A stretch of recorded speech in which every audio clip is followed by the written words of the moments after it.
Okay, so I want to talk to you about two methods of tracing.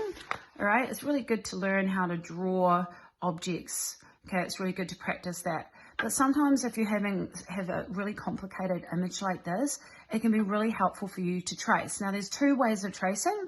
You guys probably know the first one. That's the one where you get your piece of paper and you have your image on your device, and you put your paper on and you have the light. It's like a light box, isn't it? And you can trace your image on that. That's one way.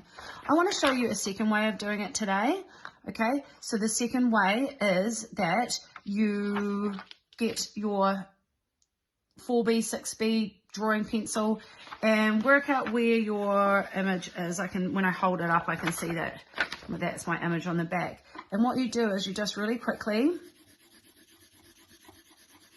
go and shade the back of it. Use your darker leaded pencil. That will help you rather than using the HB pencil. All right. You don't need to go over this so hard like this. You don't need to do it like that at all. You just need to just quickly and roughly go over it like this. Okay.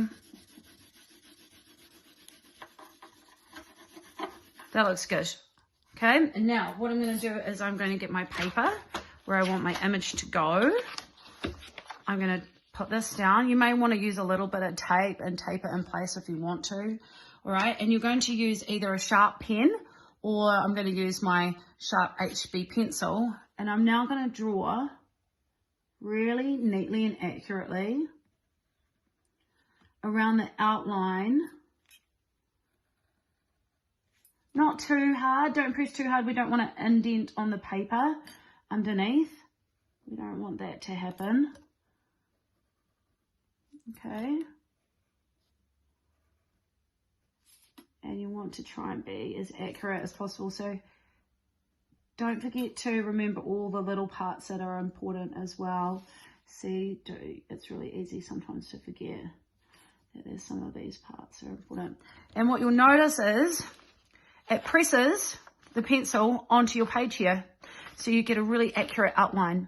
Okay, so that's a really good way of tracing things if you want to work out proportions. If you're having difficulty with proportions or getting things in the right place, then this is a really good technique to use to help you get a more accurate drawing. And that's that base for your drawing is really important to get it right before you start filling it all in.